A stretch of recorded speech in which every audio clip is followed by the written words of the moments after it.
And welcome back with Fight Night Picks. And if this is your first time joining us, maybe you should head on over to the website fightnightpicks.com. You can find more great MMA content over on the site, including, a written up interview with Randy Brown, who's competing this weekend, as well as our own Joshua Hart's full card betting guide. Have a look at his best bets, his pop and popcorn fights, and his big parlay hit last weekend. So make sure you check it out over there. We also have the store where you can pick up some of the items the boys wear during the shows, including the Under Armour hat, the Under Armour shirt. We also have the red baseball jersey. It is a crowd pleaser. So make sure you head on over to the website. It's fightnightpicks.com. And as we always say, let's get into it. Fight Night Picks is brought to you by Vertiball. Head on over to their website. It's vertiball.com. And listen, it's an awesome product. It's a local company out of New Brunswick, Canada. So make sure you support those guys locally as well as Fight Night Picks. But they're the only mountable portable muscle massager. They can stick on any smooth surface. They've got an industrial strength suction cup.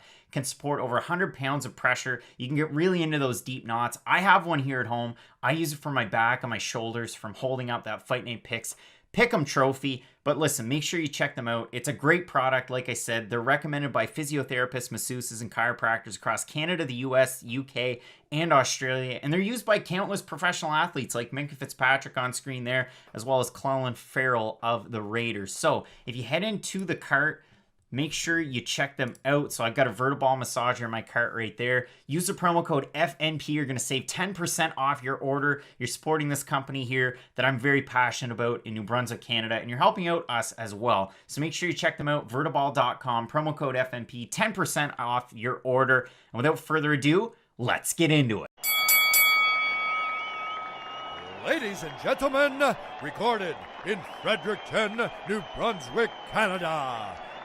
It's time for Fight Night Picks with your host, Craig and Matt Allen. And just like that, Matt, we are back and getting set and ready for UFC 261. As always, one half your hosting to Craig Allen. You can find me on Twitter and Instagram at Craig Allen FNP. With me, Matt with the Raptors hat, Matt Allen FNP. And Matt, well, the Raptors aren't doing very well. We're having a great year. We're looking forward to the card. We got everybody over in the comment section. It's going nuts already. Wyatt Kenny already has the popcorn out. Maybe you got a pop on you. Is it Dr. Pepper? Is it Mountain Dew? Do you get crazy? Do you go RC Cola? I don't know. Todd's hanging out. Zach, Chris Patrick. We also have Clay Loizu. And Laosnan, and Phoenix is always keeping it nice and tidy in that comment section. Jay saying, let's get into it. He's got it. And Baza Raphael, apparently it's happy time. Matt, love this card. We're bright as all get out. Maybe you can turn the brightness down a little bit. Maybe you can't. I don't know. Our light's kind of bright. But overall, this card is bright. UFC 261, we have 3 total title fights up at the top. We have 3 debuting fighters out of the UFC Shanghai Performance Institute on the undercard, and sandwiched in between all of that, a lot of great and quality fights. And listen, I'm one of those guys, like, I buy the pay-per-view anyway, we have the fight companion anyway, which we have tonight.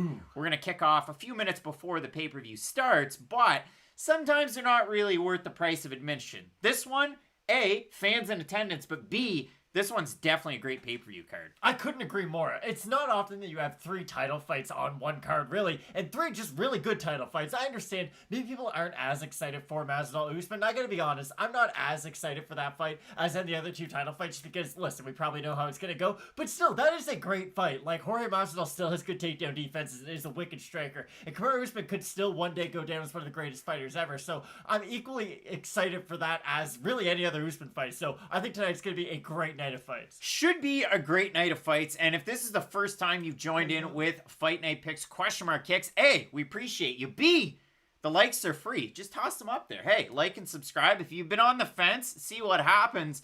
But we're going to flip it on over to our Fight of the Night screen. And this was one that we threw out there that really came to be after the fan vote over on YouTube. So this is kind of your real voting-wise Fight of the Night. And realistically, one of them we already had. One of them we switched out. I had it. Danaa Batgerel and Kevin Natividad. I think that's a great fight. But listen, hey, somebody else threw in other fights. So if we flip it on over to that screen, Matt, and we talk about the possible Fight of the Nights, Zhang Weili, Rose Namajunas. If you go over to that community tab, 60% of 1,000 votes went with Zhang versus Namajunas. And how could you disagree? I mean, for Namajunas, the fights against Rose, the fights against herself sometimes, but the fights that she had against Joanna Jędrzejczyk were great. But then you consider all of the other great ones she's had. Maybe a little bit of inactivity throughout her career, but she's always consistent in her performances. I think this should be a great one. I don't know if there's bad blood here or not, but there definitely is a weird dynamic between these two fighters, which is going to make for a very interesting fight, because it has been sort of an odd build-up, to say the least, and it will be really interesting because Weili, nothing but respectful the whole entire time, and then Bruce Namajunas, weird trash talk to say. It wasn't like Jake Paul, I have CTE levels weird trash talk, but still, it should be a really fun fight, and I think we all realize how good Weili is. When you beat Joanna, when you beat Jessica Andrade, like, those are the two fighters you need to beat at strawweight to really solidify yourself as the champ. Now you have a chance to go after really the only other woman who's ever held the belt other than Carla Esparza, and if you get that win over Rose, you pretty much cleared out the division, so I'm so excited for this fight. So this was the fight. It got 60% of the votes. If we head on over to our next one, main event. I mean, it was main and co-main. 25% of 1,000 votes. They went with Usman and Masvidal. And Matt, I expect it to be somewhat more competitive than the first, but to be completely honest with everybody else, I don't see much of a difference. It's a really tricky one for me to have this one as a fight of the night.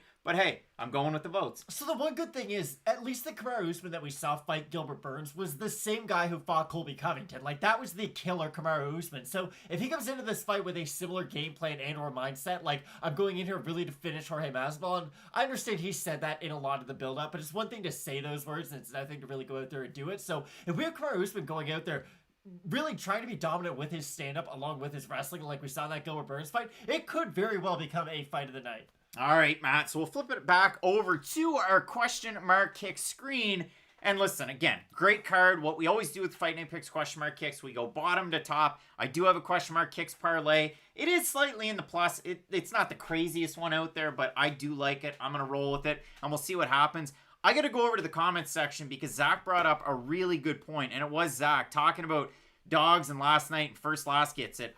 Holy sweet smokes. 3 huge underdogs hit on that PFL main card. You had Bubba Jenkins getting the win over Lance Palmer. In the co-main event, Martian Held and Natan Schultz put on an absolute war. That's fight of the weekend so far. That fight was great. I know you missed it, but still, it was an awesome fight. Fight of the weekend. They both totally threw down. It was a great fight. And for a couple of guys that are grapplers, it was insane. And then the main event, you had Clay Collard looking amazing. Great cardio, great combinations. And Anthony Pettis just waiting until the third round to get going. So big underdogs hit there, but we'll focus on UFC 261. We'll talk about the sponsor. It is always Manscaped. You can find them at manscaped.com. Use promo code FNP. Get 20% off and free shipping.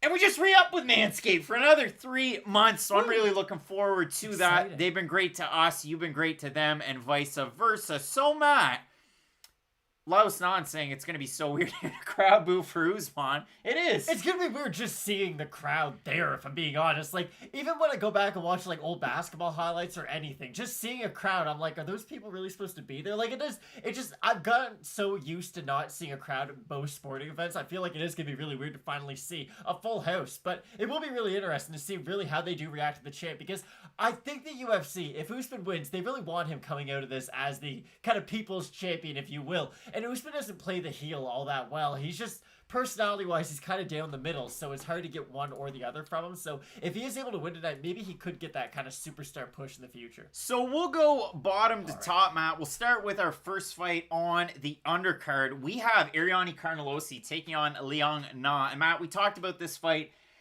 to great extent in the original prediction, but what I will say for Ariane Carnelossi, and this is the main thing that I had in my notes right at the bottom of the page, just got her Brazilian Jiu-Jitsu black belt from Marcio Mendes from M4 BJJ. She competed in the No-Gi World Cup. She won. That was 8 weeks ago on Instagram.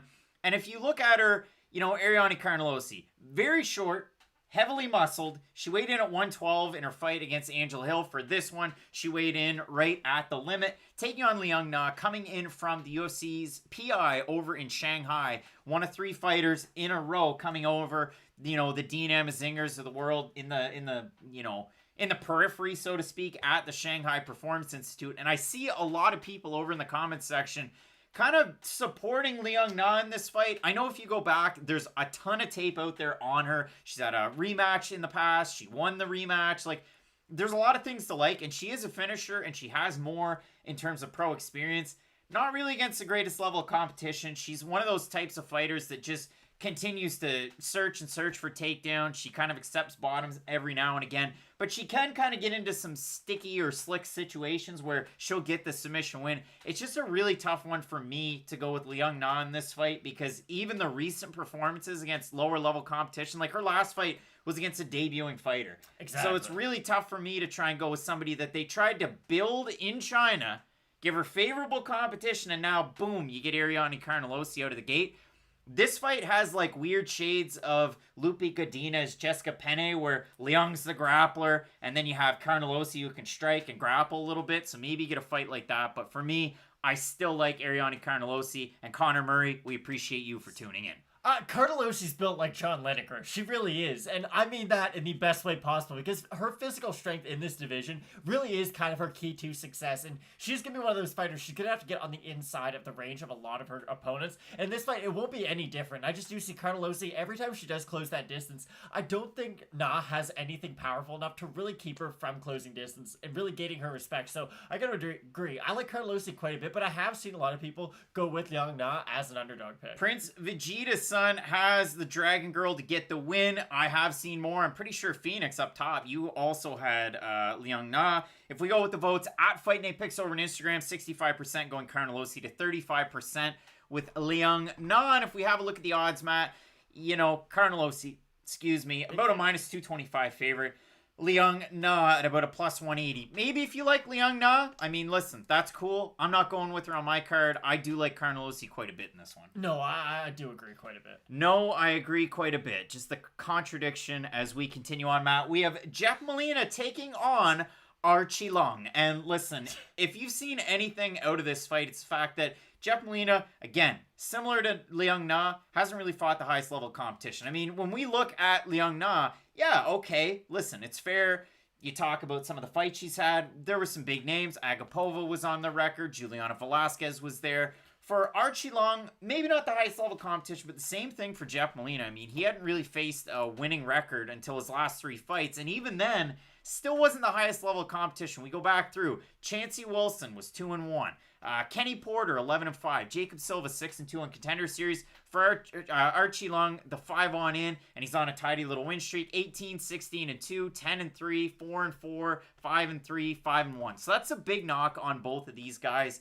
If you look at it for Aoriqileng, he's the type of guy that can really move forward. He can do a lot that you would like to see out of a pressure fighter at 125. And I think there's a lot of good matchups for both of these guys. Jeff Molina, maybe a little bit of a quicker fighter. And I got to go with the comment from Guani Whitecrow saying this will be a calf kick fest. Both guys do throw a lot of kicks. You see it out of Molina. He starts to target it quickly. I love the fight. It should be a really, really exciting one. Ryan saying up top, fake Contender Series fighters debuts. Listen, it happens. So what are you thinking here? It should be a good fight, and I do agree with you. I think 125 right now, the division's kind of in this weird state. It feels like you're at the top 5 and then just kind of everyone else. And everyone who's not in that top 5 category could really just sort of beat each other. So it will be interesting moving forward, seeing where these two guys slot into the division. But personally, I just like Jeff Molina ever so slightly more than I do like Aoriqileng. And I'm surprised I got that name with my first try, because I've messed that up 1,000 times this week. But what I have seen from Jeff Molina is the fact that at least he does have a nice, well-rounded game. And the one thing about the calf kicks, and I do agree, we're going to be seeing a lot of those in this fight, is Molina can at least counter the calf kicks with some of his own wrestling, and he can at least, when he throws his kicks, I compare it to Zion Williamson going up for offensive rebounds. After he throws his kick, he's got a great recharge, and then he can throw the kick again, so he's got really good at resetting his ranges with his kicks as well. Personally, I ever so slightly like Jeff Molina in this fight. That's the one. To me, and listen, a lot of people are critical about it this week, but if you tune in to question mark kicks, you know there's going to be a parlay at the end, but for me, this is one that I leave off my card. It's a popcorn fight. It should be a really, really good one.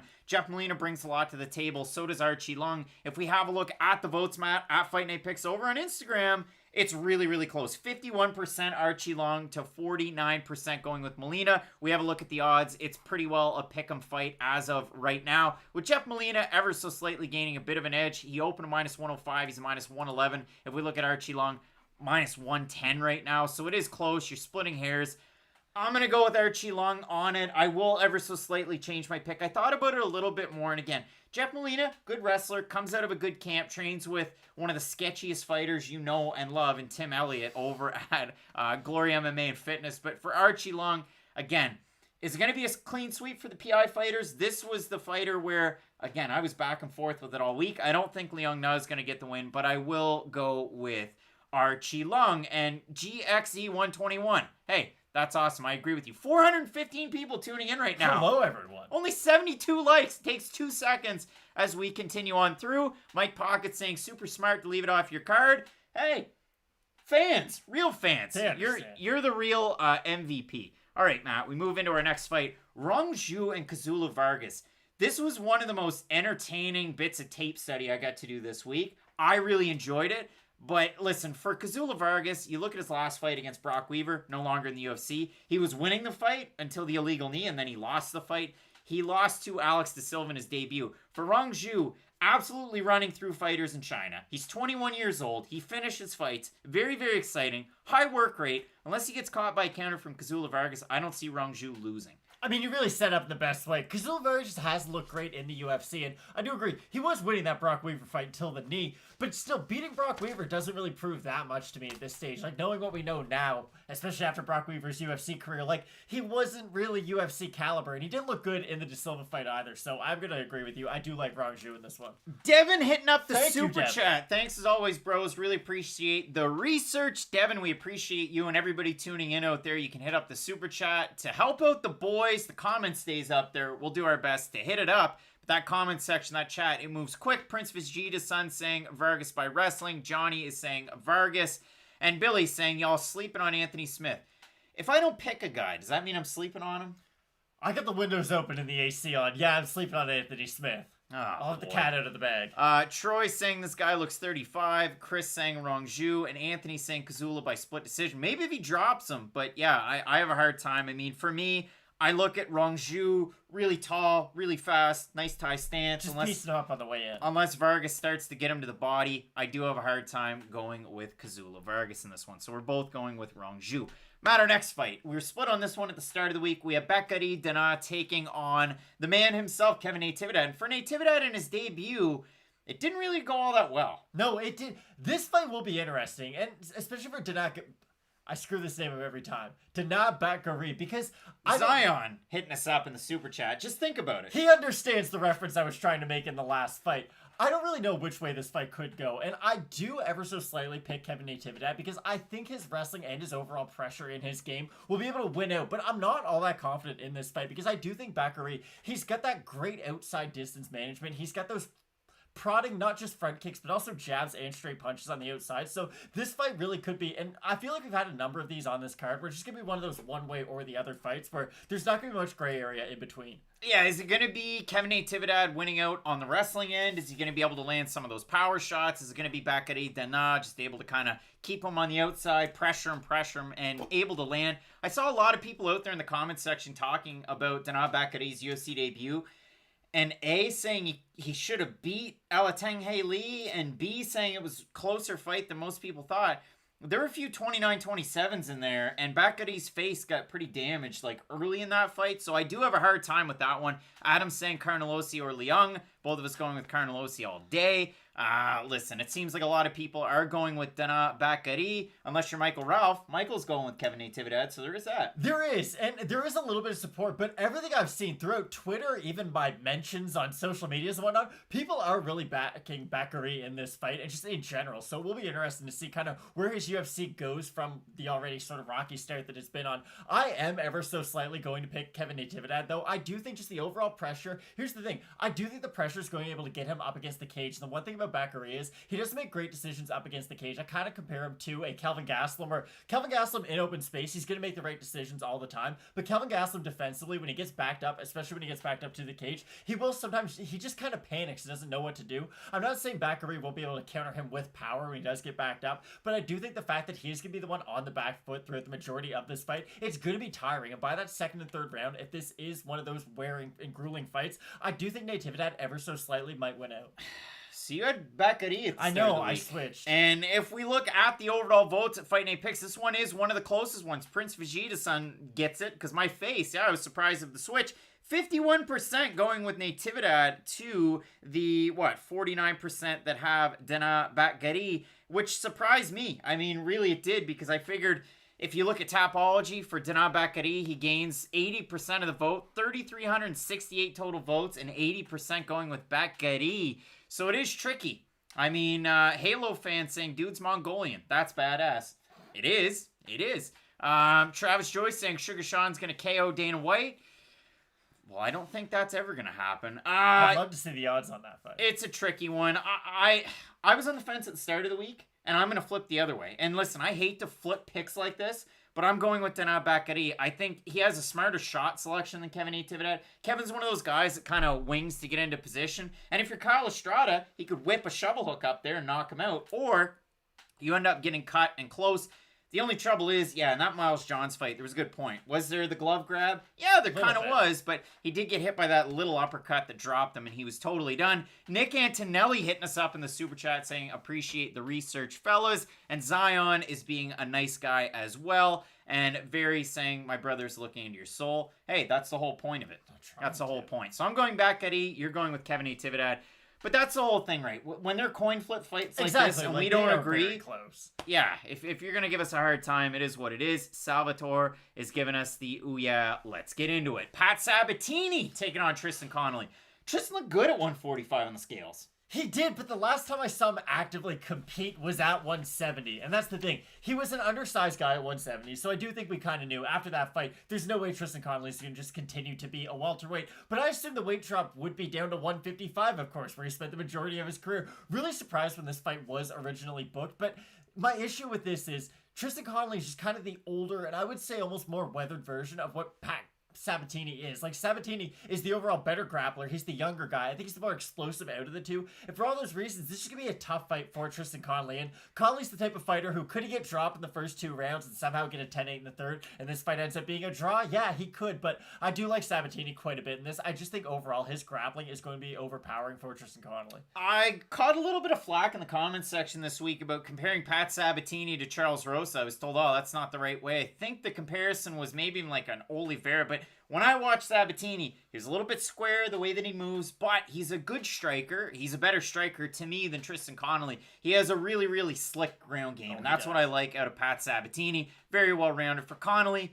He's a veteran of the sport. He's 35 years old. I said he looked like a ship captain. He kind of does. When we use the word scrappy, we're talking about people like Tristan Connelly. Yeah, he's a scrappy fighter. Matt, the votes at Fight Night Picks on this one, they weren't overly close. 289 for Sabatini to 117 for Connelly. That's 71% with Sabatini. I have Sabatini. I haven't changed my mind on this one all week. I mean, for Connelly, a really long layoff. And we've seen, oddly enough, fighters with very long layoffs, like Bubba Jenkins last night, but other fighters with very long layoffs, Penne, and so on and so forth.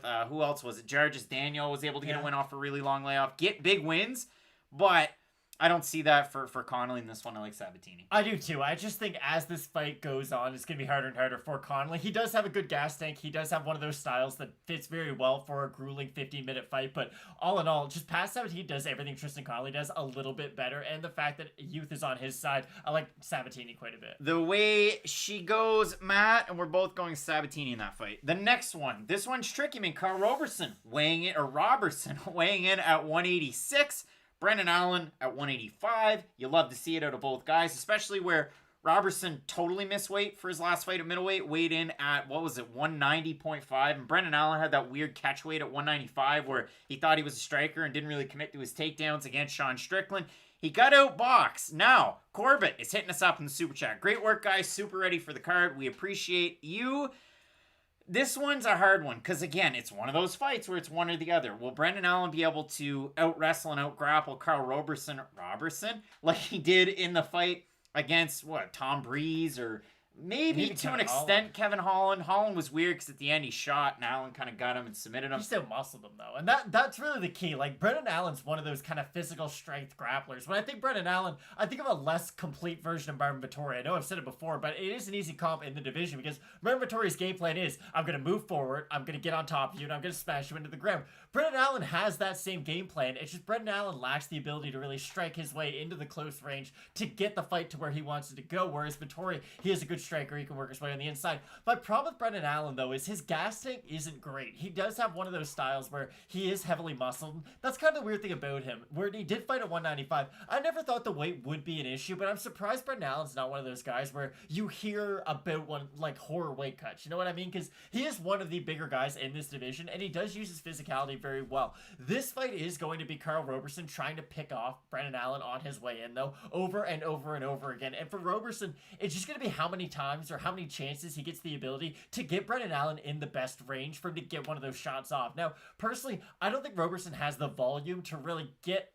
If he throws enough volume, he might be able to catch him with one shot eventually. If you throw enough darts to the dartboard, you're going to hit the bullseye. But my problem is, Allen's going to make each takedown count. And when he gets on top of his opponents, he really does hurt them quite a bit. And he can go for a lot of submissions and just be heavy on top. So for all those reasons, I do like Brendan Allen in this fight. But this is a dangerous fight for both guys. For Laos Nan's question, I mean, what can Karl do on the ground against Brendan? Well, I've seen him do quite well on the ground before. He has more submission wins than he has knockouts. And this guy's a classically trained, not classically trained, a classically trained kickboxer who happens to train at Cantone's MMA as well as Kill a Beat with Beast in 25-8 Corey Anderson. So for Roberson, it's so weird because, you know, you could read it either way. But yeah, Duncan Pulley, your comment got hidden because you cursed and you just can't curse over in the comments section. But I get it. I mean, yeah, it's 50-50 because, yeah, Brendan Allen thought he was a striker the last time out. If he takes like a Gerald Mearshart against Hamzat Chimaev type approach to it, Rufus Sport, probably not. And the questions earlier, is he a cousin? I don't think he likes us very much. No. I really don't. In the comment section on YouTube, he doesn't. But on Twitter, he does, so I don't know. Okay, here's the thing. I don't think you give him a fair shake in the Sean Strickland fight, and I'm just going to say it now. He went for takedowns, he just couldn't get them. It's not his fault Sean Strickland had good takedown defense. Like, it's a two-man sport. Sometimes the other guy's just better. I just think Sean Strickland was better that night. I don't think Karl Roberson has the same ability to get his back off the cage after he does get that initial takedown attempt, because for Roberson, he's going to have to defend the takedown and then get his back off the cage. He just can't get backed up into the fence, because once he gets back up into the fence, he won't have the range or the distance to land any of those long distance shots that he needs to really hurt Allen. So I like Allen in this fight. Roberson, he was able to get Vittori's back in his last fight, ever so for slightly, 2 seconds. And then he lost it. 73% of fans at Fight Night Picks on Instagram have Allen to win. I also have Allen to win. I never changed it, but it is a tricky one. And when you look at the odds, I mean, listen, maybe you really do like Karl Roberson. He is a plus 137 or thereabouts, but yeah, I've got Allen. Yeah, but this is going to be one of those fights where it's either like Roberson drops him on the feet and just looks great standing for 3 rounds, or Allen takes him down and just bullies him. Yeah, Mario, you don't strike against Strickland. Mike Jenkins, no cursing. Yeah, you just can't. I mean, then no money. No money if you curse. That's how you do it, Matt. Our next fight, this one's tricky. I mean, Stefan Sekulic is 2 years away from the UFC in competition due to USADA suspension. He looks like a Bond villain now. Like, he looks like a totally different person. If you look at his... Not this picture, because I kept the old one from the start of the week. I just changed the weights. And occasionally, like, if I had a really bad picture, I'll change the picture. But I do change the weights. But Stefan Sekulic, in his picture, looked so scary. Like... It's so scary. If Brendan Allen didn't like us, I know Sekulic won't after what you just said. This is an interesting fight, but again, it's going to be one of those fights where you ask yourself, how much can you improve with 2.5 years off? And it's kind of interesting, because I caught this, I was listening to Chael Sonnen video, forget which one, but he was explaining that when he was off due to a PED suspension, he couldn't even train or spar with partners because they were at risk for losing their license as well. So again, I don't always know what the training regimen or what the situation is around people when they are popped by USADA. Some people can kind of go and they come back and they do seem like totally different versions of themselves, and some people go away and they do kind of seem like, hey, I just kind of sat on the couch for 2 years and now I'm back into the sport. So it will be really interesting to see what version of Sekulic we do get in this fight, because if he can pull a Georges Danho in this and make some massive improvement, I really do think we could be dealing with not a problem in the division, but a guy who could go out there and at least stifle some prospects on their way up. And for Dwight Grant, again, we're going to be saying this in a lot of Dwight Grant fights, he's got that weird Goldilocks zone on the feet where it's It's not too far away, but not too close, where he has absurd power, but you have to be in that perfect kind of mid-range where you're almost pulling out of a shot. And for Dwight Grant, it is weird because it is hard to predict a Dwight Grant win. It's very similar to predicting a Derek Lewis win. You're just kind of hoping that at some point he is able to land one of those really fast shots of his. Personally, I do think Dwight Grant and his hand speed is enough to get him through to this fight, and I don't think we've really seen the best version of Dwight Grant in the UFC just yet. We have seen, and I know we've talked about this a lot, we have seen the terribly boring version of Dwight Grant, and we've seen the all gas, the pedal version of Dwight Grant. If we get that all gas, no break Dwight Grant in this fight, I do think he'll be able to pick up the victory. Matty B. Grant looked low energy and has bad fight IQ. And there was a comment up there that Grant's overvalued too. And I mean, if you look at the Tapology votes, we'll go away from Fight Night picks quickly because you had 3,460 total votes. 88% Grant, 74% by knockout. Like, Stefan Sekulic has that weird luta libre background where he's a black belt. He trains with Disco Todorovic, so there's all of that going together. Giancarlo, what's going on? Loves getting hit clean? That's weird. Voodoo Wiz saying, give a big thumbs up, man. Let's get these guys to the top. We'd appreciate that. There's 615 tuning in and 182 likes. It's quick. It's easy. You toss it. It's done. Did you guys know we have a fight campaigning going on for the main card tonight? There's that too. More Red Bulls for that. Or maybe not. We'll see what happens. But in this fight, this is another one of those ones like Sekulic. Does he out-grapple Grant? There's a possibility he's able to do it. For Grant, too, you look at it. He has good takedown defense, but he has been taken down in his fights. Like, even Carlo Pedersoli took him down. But I think we would both agree. He's one of those fighters who, his takedown defense might not be great, but his first move back up to his feet, like, he's hard to keep down. That's the great thing about Dwight Grant. It's not some fighter who, when he fights, I'm worried that he can just kind of get grappled and out-grinded. Because the good thing about him is, he does kind of have that Robert Whittaker effect where, oh, he's down, but the second he's down, he is back up to his feet. And that's personally why I like Grant so much. As long as for Sekulic, like, he moves forward and he actually makes an effort because he didn't in the Ami fight, he could have a good opportunity for a win. But I'm going to go with Dwight Grant. But again, not one of the most confident picks on the card. I will say, I'm surprised the Tapology picks. The start of the Fight Night Picks Kicks parlay is with Rude Boy Randy Brown. I do like Randy Brown in this fight against Alex Oliveira. For Oliveira, the weird thing is, like, he's taken on a really high-level competition since he's come into the UFC. He's put on so many Fight of the Night, Performance of the Night types. He's 2-3 in his last 5, and you look at the losses. Mike Perry looked good in that fight. Nicholas Dalby, it was close. Dalby won it. He beat Max Griffin, arguable fight. He beat Peter Sabata, and he looked pretty good. Like, Sabata, old guy, boxes to the body, kind of wonky. And then he lost his last fight to Shavkat Rakhmonov. Didn't take a lot in terms of damage in that fight, but it was weird because it's like, okay, Alex Oliveira, he's a performance bonus waiting to happen. Here's this new guy. And we told you how good the fighter out of Kazakhstan was in Rakhmonov, but Oliveira just looked flat. Yeah, here's the thing. I just think that was a bad performance. I do. But the thing is Oliveira's one of those fighters, you don't really know how much the damage he's acquired throughout his career, what kind of toll that does take on him. Because I would argue he's one of the oldest 33-year-olds currently competing in MMA. Because Alex Oliveira is one of those guys who for the longest time it was, hey, we've got a guy in the top 20, let's say. He's been on the shelf for about a year and a half. We want him to have an exciting opponent. Alex Oliveira is that exciting opponent. You can put him in there with anybody at 170 or 155 at one point, and he was going to really perform and have a great performance. That guy is not the same fighter that we're getting nowadays, though, and personally, I do think this is kind of weird matchmaking because Randy Brown just lost to Vicente Luque by knockout. There's no shame in that. There's guys in the rankings, and that's the case. Alex Oliveira just hasn't really looked as the same fighter lately, and losing to a ranked guy, there's no shame in that if you're Randy Brown. If you're Oliveira and you were one of those ranked guys, but now you are starting to lose to the UFC newcomers and to the just sort of journeymen, for lack of a better term, it is a little bit concerning, so I agree with you. I like Randy Brown quite a bit in this fight. Yeah, like Randy Brown, good wrestling, good grappling, good striking, poor defense as far as kicking. Alex Oliveira is one of those guys that when he throws a kick, he really pulls away, so you never really know how much he's putting into his leg kicks, but he will throw them, so maybe that's a path to victory. But yeah, I'm going with Randy Brown, and if I can pull a page out of Oscar De La Hoya's playbook, I love you! I love you! Now, the one interesting thing will be, though, I don't know if Rude Boy is going to decide to strike just strike in this fight, or just try to take him to the mat and be that really heavy guy on top. That's really the only question I have, is how is he going to win this fight, not if he is. Yeah, great interview with Randy Brown on the channel at Fight Night Picks from our own JHK MMA. If you haven't checked it out, it is really good and insightful about Randy Brown, how he went from, losing the fight against Luque to the training camp to getting ready for this fight, it kind of falling out a couple of times. They both got matched up with different opponents, or so it seemed. For Oliveira did anyway. Not fell out, so now these guys get each other again. Jack Reinhardt want you to toss up the like. And then we move on over, Matt, to the main card. And this is the part of the show where, well, in real life, in about, 5.5 hours, we're going to be ready for the UFC 261 Fight Companion. We have Anthony Smith, and it's no longer Jimmy. Jimmy has evolved into the man version of Jimmy. It's Jim.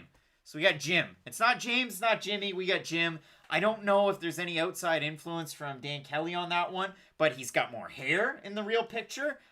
He's looking fresh. He's a man. Anthony Smith going down, and then it seems like he's either going down a little bit or maybe up a little bit, but it's weird because he was taking on the upper echelon. He beat Volkan Oezdemir. He fights John Jones. He fights Gustafsson. He continues to fight really high-level guys up until Rakic. Then he gets Devin Clark in a 3-round main event, and he wins. And now he gets Jimmy Crute, who, listen, maybe you don't like Jimmy Crute because he lost to Misha Serkinov. All right, that's fine. He rocked Misha, but Misha's the thickest 205er you've ever seen. I've ever seen. A little Latifi. Well, that's I'm sorry. Thick guy. But Jimmy Crute knocked down and out Modestas Bukauskas, a striker with an overhand right. The guy has dynamite in his hands, so I do love the fight. Smith is one of those tricky guys. Like, you could have Crute win the first round, Smith win the second and the third. It's a tricky one. I love the fight overall, though. It feels like Anthony Smith and Jorge Masvidal have the exact same record, but it is kind of surprising to see where they are in their careers. Because for Anthony Smith, he did kind of have that late career resurgence where he was a journeyman. He had fought in Strikeforce. He fought all over the world. He didn't have the greatest run in the UFC at middleweight, but he was putting things together at 205. Now, I don't really know what version of Anthony Smith we are going to get, and that's the interesting thing. Like you had mentioned, so you lose to the upper echelon, but there's no shame in that. You're at a later stage of your career. When he fought Devin Clark, I remember vividly saying, there's a good chance he just goes in there and destroys Clark because he's been used to fighting guys so much better than Clark. And that's kind of what happened. Smith went in there, and that wasn't even a fight. Like, he just submitted Clark, and it wasn't competitive whatsoever. I don't think we're going to get that version. I do think Jim Crute, is a much more respectable opponent and a much more dangerous opponent for Anthony Smith at this stage in his career. The weird thing about Smith is, he has been KO'd 8 times in his career. And I understand a lot of those were at 185, but he is eating a lot of damage at 205 as well. Like, that Glover Teixeira fight was 10 fights worth of damage. The Rakic fight was another 3. Like, he is starting to absorb quite a bit to the point where I don't really think the extra 20 pounds in hydration is helping him as much as it originally did. And for Crute, we see how hard he does, or how heavy his hands are on the feet. You know how good his wrestling is too. And that's the one thing about Anthony Smith. He does have the black belt. He's got great ground and pound. He's got good striking. He's a good long range striker. He doesn't have phenomenal wrestling. He can go to it and just try to blast a double leg, but at the end of the day, his technique just really isn't there. Whereas Crute, he can choose to be that really physically dominating kind of wrestler when he wants to be. So if Crute can get Anthony Smith backed up to the cage which is a spot Anthony Smith does not mind going if you've watched his fights, I think Crute can take him down early and often, to be quite honest. Al Snow, Smith needs this win. Al Snow, Smith needs every win. I'm just teasing you. I like Jimmy Crute in this one. I'm not going to change the pick. If we have a look at the odds, Jim Crute is now a 2-1 favorite. Anthony Smith at about a plus 185. If you like Smith to come back, maybe you like him like second round, third round decision, that's cool. But if we have a look at the votes at Fight Night Picks on Instagram, I know somebody asked that earlier. Do I follow on Twitter and Instagram? Well, you can follow on either. Instagram makes a little bit more sense for this purpose, but 71% going with Crute to the 29% that have Smith. And yeah, we're both going with Australia's Jim Crute. Jim Crute, that's going to be difficult to continue. That's a fun fight at 205, though. Uriah Hall's taking on Chris Weidman. This fight is a rematch. In the first fight, Chris Weidman got the win. Listen, both of these guys have fought Gegard Mousasi, and they have wins, and they're weird fights. And there's that. But both guys have had really weird career trajectories. You look at it for Uriah Hall, he was supposed to be that hotness, that next, and then he lost to Kelvin Gastelum in the Ultimate Fighter. And then it's just been weird ever since. Again, he had that statement win over Mousasi, and then he loses tremendously in the next time out. He's fought a high-level competition, maybe not so much so as the competition that Weidman's taken on. I mean, the 2 Silva fights, Luke Rockhold, and so on and so forth.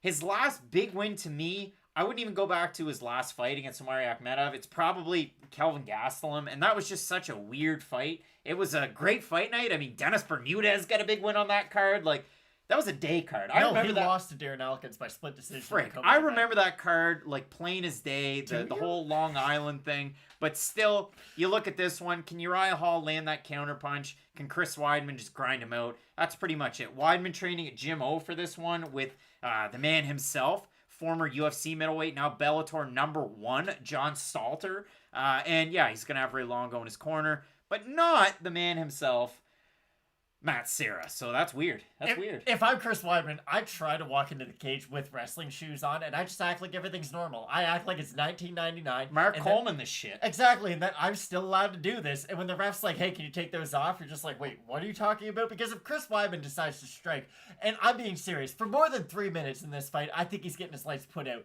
Chris Weidman's durability is such a question mark at this stage in his career that I really do worry about him fighting those big punchers and really just anyone who's a decent striker at 185. Even go back to the Gastelum fight, which I agree, I would say that was his last top tier win. Gastelum at that time, and this might take me a second to explain. Gastelum at the time hadn't filled out into a middleweight yet. He was still a welterweight fighting at middleweight. He wasn't a middleweight. He was just a guy who was cutting 15 pounds less, if that makes any sense. Gastelum now has filled out a little bit into his frame, and now he does look more like a middleweight, to the point where if they had a rematch, I'll be honest, I would definitely pick Kelvin Gastelum at this point. I just don't like what I've seen out of Chris Weidman and his inability to take shots at this stage in his career. You don't have to go back to, yes, like the Yoel Romero flying knee, that's going to knock out anybody. Francis Ngannou could get hit by that. That's going to knock him out. So no shame. But the Luke Rockhold ground and pound that he took, like, people forget the amount of punishment he took in that Rockhold fight. Rockhold got like a solid 6 minutes of ground and pound off of Chris Weidman. And I would argue Luke Rockhold has some of the best ground and pound in the sport.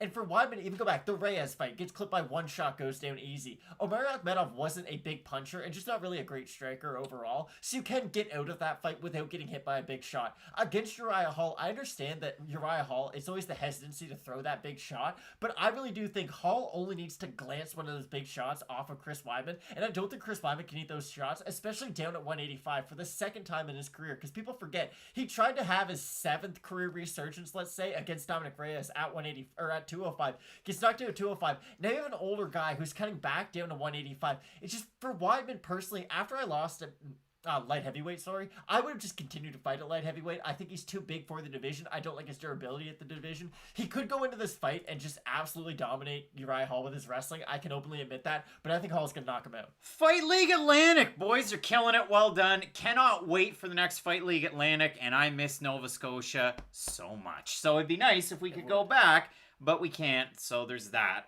Jake saying #FreeCraig and everybody tossing up for the likes. There's 770 people tuning in and only 231 likes. It's pretty quick. Jack Reinhardt gets it. Do it. Easy stuff. Now, Matt, yeah, when we focus on this fight, you look at it for the 5-on-in for these guys. For Chris Weidman, it was really just a tale of knockout loss after TKO loss after knockout loss, and it was ugly. And the ugliest one to me was probably the fight against Jacare, where he just kind of kept going for a single leg and getting absolutely pounded out. And that was an interesting fight, too, because not even going for single legs. Like, that was the, oh, you're a striker now, Chris Weidman. And Joe Rogan was sold. He thought that that guy was going to be the middleweight champion. But that's the thing. Chris Weidman couldn't outstrike a Jacare who was past his prime at the time. And nothing against Jacare. Like, Jacare still has a good chin, is still heavy-handed, still has great jiu-jitsu.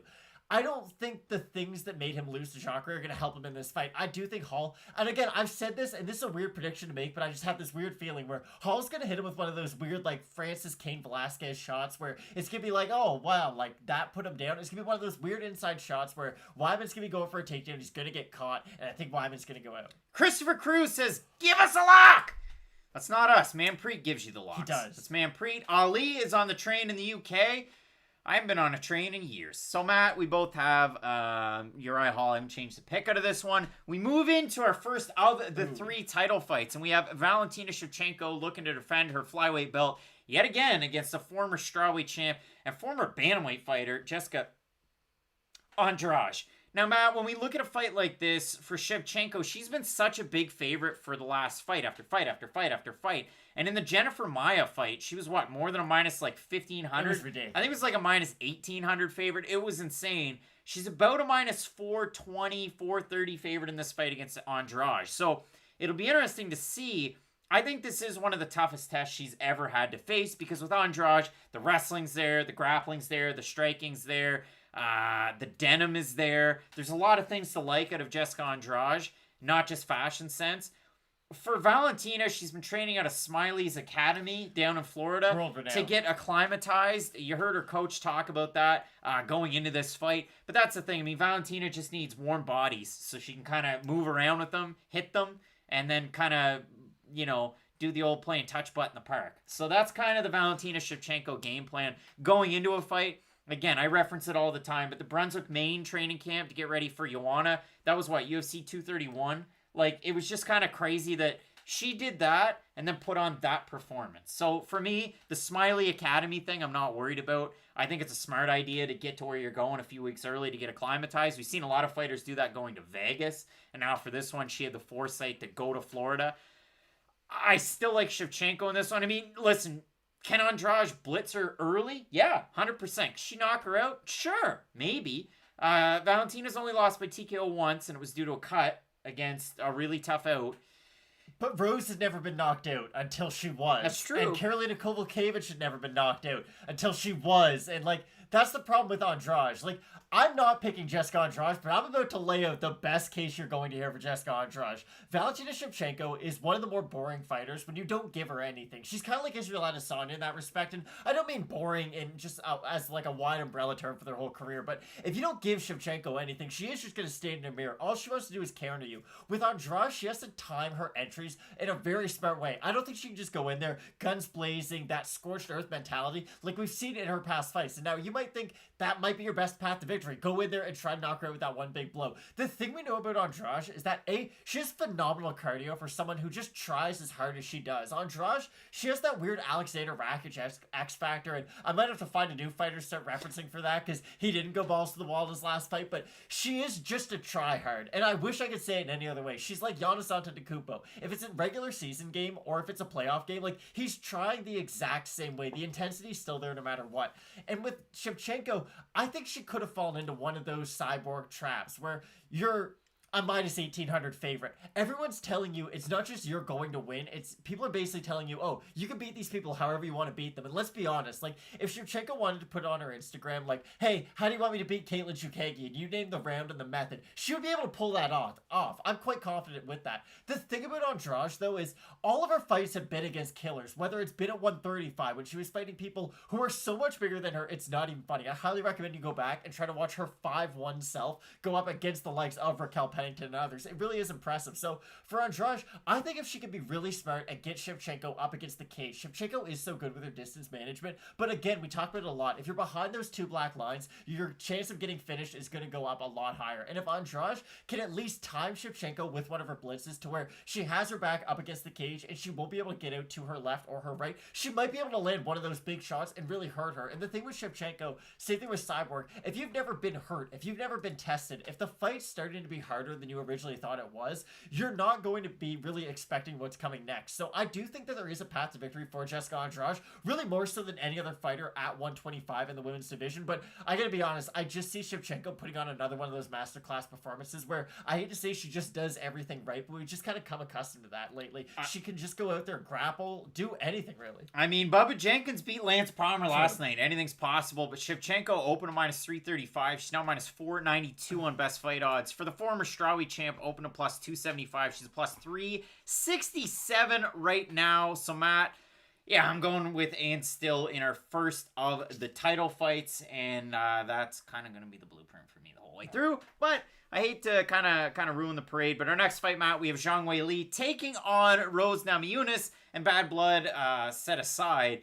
Really interesting stylistic matchup here because for Rose Namajunas, really long, really kind of uses her range well, and does the same thing on the mat. We talk about that.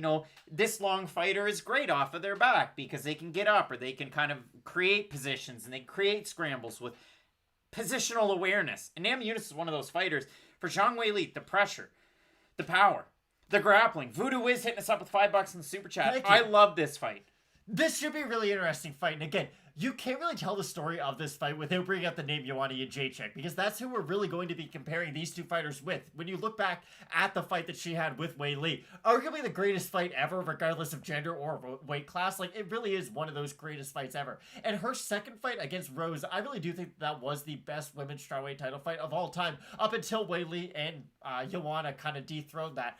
This will be an interesting fight because I do think Rose has a big advantage on the mat if she's able to get on top of Wei Li. Here's my problem. I doubt she ever gets in that position. I really do think that the thing with Namajunas is when she's moving forward and being the one first in her striking, she is very good. But just go back to her fight with Andrade. In the third round, when Andrade just bit down on her mouthpiece and decided, like, hey, I'm going to need some punches, but for every one you land on me, I'm going to make sure I land on you. Rose couldn't keep up with that kind of power and that kind of volume. And Andrade did kind of start to run away with that fight in the third round, and you could tell by the damage that was on Rose's face, like her eye was messed up, her whole head was by the end of that fight. I think Wei Li is just Jessica Andrade, but a much more intelligent fighter inside the pocket, so she can just move forward on Namajunas and be smart enough and keep herself low enough to watch out for any of those takedown attempts from Namajunas. I do think Wei Li can walk herself to a pretty easy win. And if we look at the odds for this one, Tommy's asking what they were. For Zhang Wei Li, the average best fight odds, she opened to minus 200. She's a minus 204. And for Rose Namajunas, opened to plus 170. She's about a plus 170 now as well. Glenn Bacardi's hanging out. It's a tricky one. I mean, Ali's got 3-2 to Rose. Mario's saying, is DC commenting tonight? I don't know. We're commenting tonight. You can tune into the Fight Night Picks fight companion for the main card. You got to hit the bell icon. And there's 806 people tuning in right now. Only 287 likes. We can get above the 300. I know we can. And Duncan is saying as much. And he's in the past as we are in the future. Now, Matt, yeah, when I look at this fight, it is tricky. I mean, this is the closest of the title fights, and if we look at the overall, you know, what's going to be fight of the night, 60% of the fans had this one as their fight of the night. But in terms of the actual votes for this one, they're not that close. 64% Zhang Wei Li to 36% for Namajunas over at Fight Night Picks on Instagram. Pablo's saying 49-46 for Wei Li, and I have it as well for Wei Li. It's tricky for me to see Rose beating Zhang Wei Li. Does she knock her out? I have a hard time seeing it. Could it happen? Maybe. Does she beat her by decision? It could happen. I mean, she's beaten Joanna twice. That's insane. Like, it's really hard to even comprehend that. It was a long time ago, but still. And then she had the fight against Andrade that, you know, sometimes you get slammed on your head. And then you had a split decision win over her. Like, it's weird. It's weird. It is. And again, like I said, Rose Namajunas is kind of strawweights Randy Couture. It's just, hey, is she fighting for a title? No. Well, let's make her do that. Because every other fight that she's involved with seems like it's either a title eliminator or a title shot. I like Wei Li a lot in this fight. I really do. And it is odd for Rose because I don't really know where she goes next from here. I would assume they do Joanna versus Wei Li 2 in the future at some point. But just should be a really good fight, though. Super excited. Matt, super excited for it. And before we move on to our main event, Matt, listen, we said at the start, there's going to be another 3 months of Manscaped. It's like waiting for spring, only it's not. But it is spring, so hey, you got bush. You definitely do if you haven't tried the best products from our sponsor today. It's Manscaped. After using these life-changing products, you're going to want to join a ball sack beauty contest. It was as difficult for me to read that as it was for me to say it. And I'm looking out for you because we also have an exclusive 20% off discount. Use the code FMP at manscaped.com. Everybody out there in the comments section knows about this stuff by now. We've been bumping it for 3 months straight. You're going to get another 3. That's a whole half a year Manscaped. It's because you've been supporting us, and these are great products after all. And if you get the Perfect Package 3.0, Connor Murray's into it. Listen, you get the greatest lawnmower, and it's the Lawnmower 3.0. It's waterproof. It's got that LED light. And if you're a shower shaver like I am, you're going to appreciate this stuff. It works great, and it is a good product to have for you. They also have the Crop Preserver Ball Deodorant. It's like a salve. You know the drill. Slap that stuff on. It's going to work great for you. The Perfect Package also comes with the Crop Reviver Ball Toner and a bit of TMI. When I get out of the shower this morning, dried off a little bit, spritz, 1, 2. I'm not going to make anybody smell my nuts, but they do smell good because of this. So make sure you check it out. The Perfect Package 3.0 comes with that Essential Lawnmower 3.0. It's waterproofed. It's great. Anthony's saying ball reveal at 50K subs. Anthony, you got to get us up to that point. So if it does happen, maybe there's going to be a giveaway of some kind, but nobody's going to see my nutsack. This is the best trimmer, and it getting helps that away. you trim up the hedges. The trimmer features a cutting-edge ceramic blade to reduce grooming accidents, thanks to the advanced skin-safe technology pioneered by Manscaped. They also have great products over on the website, so be sure to add their refined cologne to your arsenal. Spritz a little bit of that on. I did this morning, and, you know, my body also smells pretty good. So you head on over to their website, the perfect package or performance package purchase. You get 2 free gifts. The Shed travel bag, $39 value add. I mean, everybody needs a nice toiletry bag. Check it out. 20% off and free shipping. Promo code FNP at manscaped.com. Your balls will thank you. And Mr. Lee saying, hello, Fight Night Picks, long time no see. Listen, we're talking about nuts. Listen, it is what it is. This main event, Matt, Kamaru Usman taking on Jorge Masvidal. Is it Jorge? Is it George? I honest to goodness don't know anymore, so I'm going to keep calling him Jorge Masvidal. Jorge Masvidal has had so many fights. He's had 49. There's no contest, which is crazy to think that your career goes that long, not a single no contest. The guy's been finished. It happens. The guy's lost some decisions. It happens. He's also finished some very high-level fighters. And in the highlight reel this week on the UFC's Instagram, they would show the Askren, they showed Till, they showed Cerrone. That was a big win back when, before he went away into exile. It's that everyone talks about, like, oh, people only know Jorge Masvidal after he came back and beat Darren Till. That's not the truth at all. Like, he beat Cowboy. That was a really anticipated fight in Cowboy's hometown. Exactly. People were really excited for that co-main. And then you kind of flash forward to his fight against Damian Maia. The hype's gone. And same thing. Let's hit up George Grun. We'll cut Matt right off. What's your opinion on the Chael Sonnen curse? Does it mean... he picked Usman, so does that mean Masvidal will cause the upset and take the win? I don't really think so in this one. I really don't. I'm going to go... I'm still with Usman in the fight, but let's kind of break it down and talk about it a little bit more. For Masvidal, he's got all the tools to win this fight. He really does. Like, he does have good takedown defense. He's got good grappling. He's got good scrambles. He's got cardio, all that jazz and whatnot. Kamaru Usman just kind of beats him on most categories in MMA. Now, here's the thing. Masvidal's the much faster striker, and in MMA, speed really does kill, and I'm a big believer in that. And I do think 9 times out of 10, when you have the faster fighter is going to win if they are also at least equally skilled. With Masvidal, he has a chance on the feet, but we're not dealing with a guy who's like 33. We're dealing with a guy who is well into his prime, and I do think Masvidal... Let's just ask ourselves, if we had a champion from any other division who 50-45'd a guy, and then the champion defended his belt, the other guy didn't do anything, and then the champion was ready to fight again, and the guy he 50-45 was then ready to fight, and they decided to match them up. If we just took their names out of this, no one would really care about this main event as much. It's just the fact that Masvidal, you do know that you're going to get an exciting fight out of him, and I do think Masvidal's kind of transferred into that at this point. Blue Kibo, you're about to lose 50% of your viewers because Ariel and Chael start streaming in 5 minutes. Doesn't mean a thing. Doesn't mean anything. If you're a Fight Night Picks fan, you hang around, and Diego Costa saying, start drinking Monster. Red Bull will sponsor you. True story. I'm drinking Red Bull, so now do I have to switch over to Monster? I don't know. But yeah, when we're talking about this fight, you talk undeserved title shots. It's a weird one. It's a makeup fight, if anything, but it's tricky.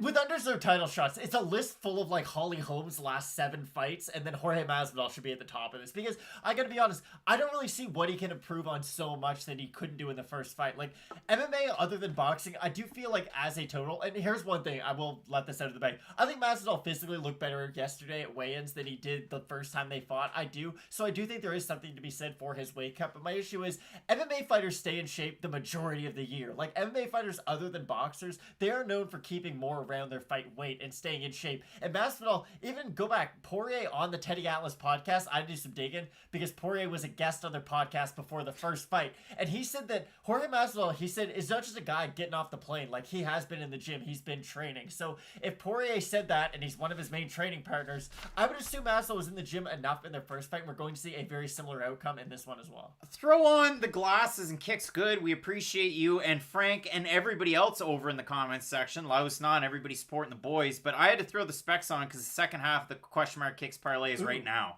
I've got Kamaru Usman. So Usman at about a minus 400, Randy Brown at a minus 145. I never normally go that far. Like, I never go that far on it, but I am on this one. It's a plus 111. I like it. I'm going with it. That's what I'm playing with. Last week we didn't hit because son of a gun did Tony Gravely just want to finish Anthony Burchak 10 seconds before we would have got the over 1.5. I had that and Cortez. We got Cortez, but Gravely did look good. So yeah, I'm still going with Usman. King is saying he cut 20 pounds in 6 days, you idiot. The first fight. MMA fighters do that all the time. Like, you idiot. There's a fighter on every single card, and I can tell you right now, they definitely... Jim Crute cut more than 20 pounds this week. I'm just going to let you in on a little secret. Matt, you're an idiot. King told you. I know. You're an idiot. Yeah, to me, I'm not switching the pick. GamerBod saying Chael takes a long time to say stuff we've already talked about. FMP knows that. Yeah, listen. Sometimes you don't have a good week, too. Let's just say that. Like, sometimes it's not a good week, but hopefully the analysis and the preview can at least make up for it, and you enjoy that. So, yeah, sticking with the pick of Usman. Come for the pick, stay for the boys. You're going with Usman, and Elliot just put 2K on Valentina to get a $500 payout. Yikes. Wow. All right, Matt, let's rip back down through the entire card. Carnelossi taking on Liang. What are you saying? I like Carnelossi in this one.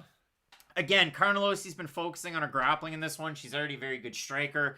Liang, pretty much a grappler. Pretty much just shooting for the longest takedowns I've ever seen. And, yeah, there's that. But we're both going with Carnelossi. Our next fight, Molina taking on Aoriqileng.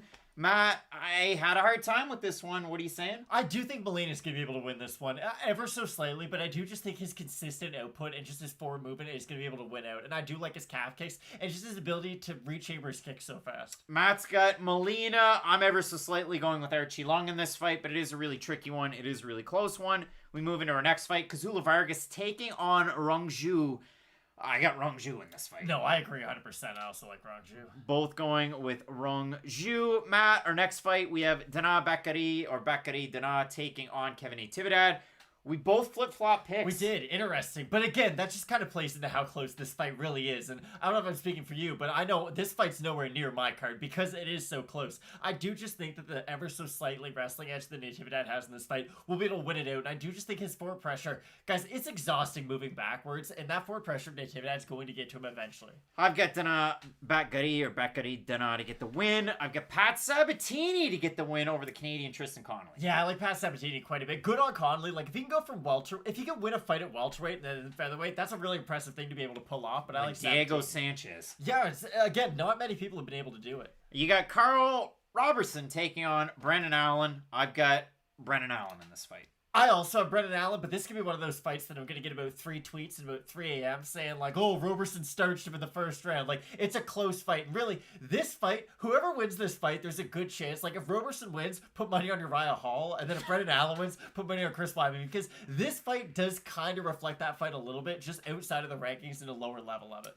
The wrestling, the grappling, the striking. Oh my. Stefan Sekulic, like I said, he looks like a Bond villain in his return back from USADA suspension. He's been training with Dusko Todorovic, and he's taking on Dwight Grant, a guy who is streaky AF. And there's a lot of people over on Tapology and the Fight Night Picks votes that have Dwight Grant. This is the one that I'm worried about. This is like the parlay buster. I can see avenues to victory for Stefan Sekulic.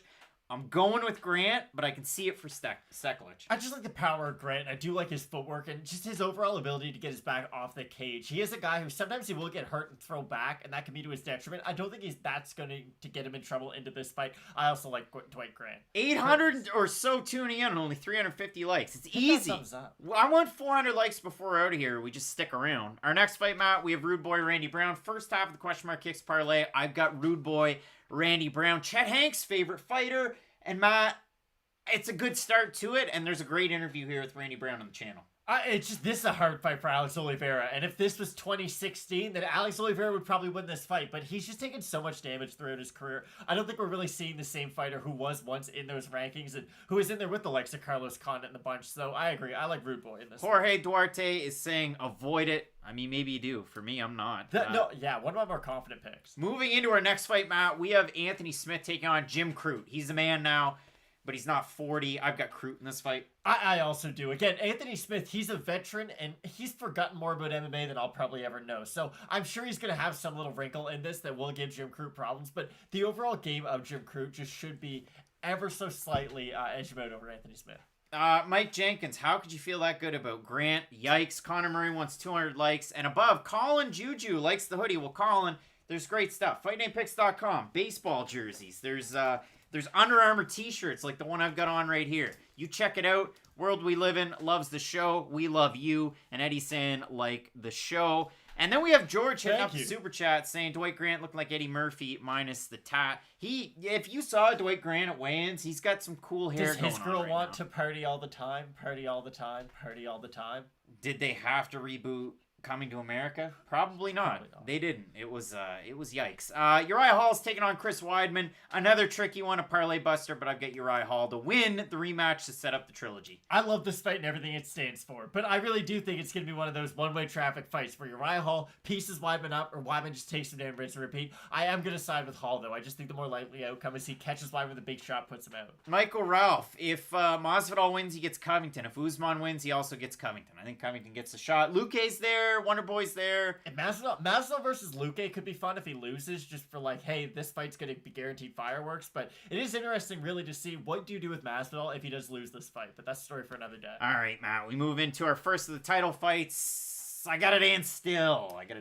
I agree. Shevchenko will probably win this fight. But again, if anyone's going to be able to beat her at flyweight, I'm telling you right now, it is going to be Jessica Andrade. So don't be surprised if it is an upset, but I'm going to side with the favorite in Valentina Shevchenko. Tommy Dawson in the comment section, is Crute that good? Listen, Crute early, Crute by knockout, maybe by submission, a lot of strength, good wrestling. Here's the thing. Could Is Smith Smith come back? that good? Sure. But he just knocked out like a kickboxing champion on the feet. Like, he looked pretty good in that fight. I think you like Bukauskas too much. I just think here, is Smith that good? Like, Smith's best win is Volkan Oezdemir, where he broke his nose in the first round, and he got lucky enough to not get finished until the broken nose affected Volkan Oezdemir. I understand I'm putting everything against Anthony Smith when I tell the story that way, but just, look, his best wins at 205 are Shogun, Rashad Evans, an old Gustafson who shouldn't have really been in there, and Devin Clark. Like, they're not bad wins, don't get me wrong, and if you beat those guys all in their prime, then wow, you're one of the best fighters ever. But it's not like he caught all those fighters when they were at their best. So I would rephrase that as, is Anthony Smith really that great? All right, Matt, we move into our co-main event of the evening. Zhang Weili take on Rose Namajunas. Very close fight, very good fight.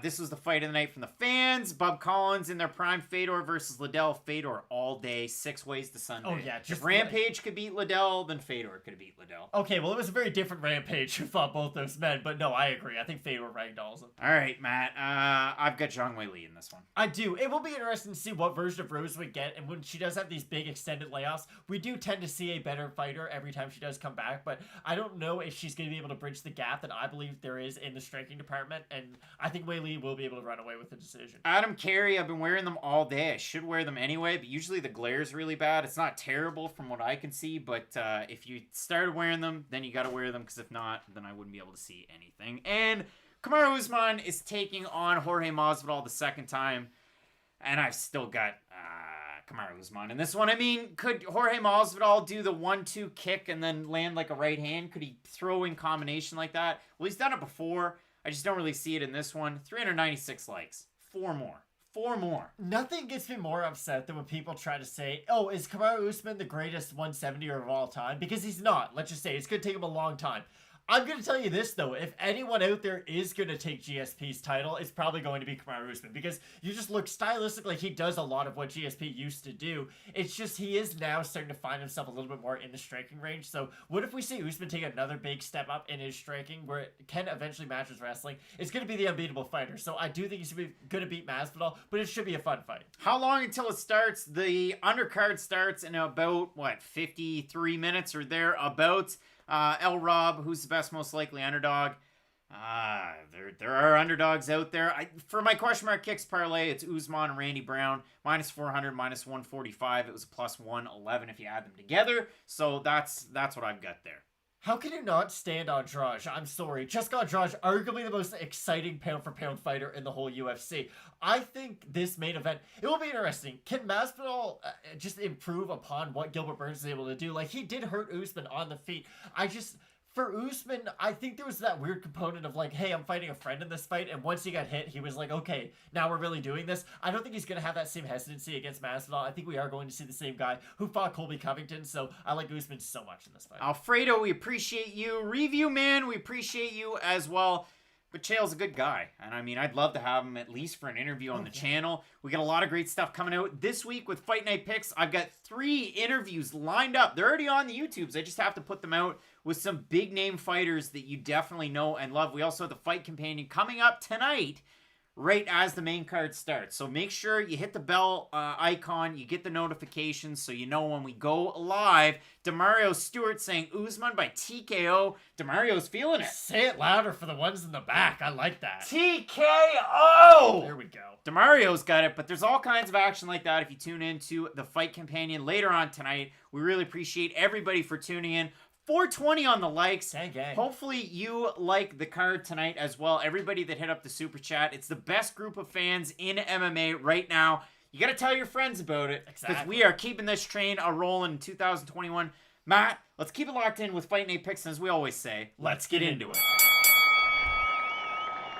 Ladies and gentlemen, recorded in Fredericton, New Brunswick, Canada. It's time for Fight Night Picks with your host, Craig and Matt.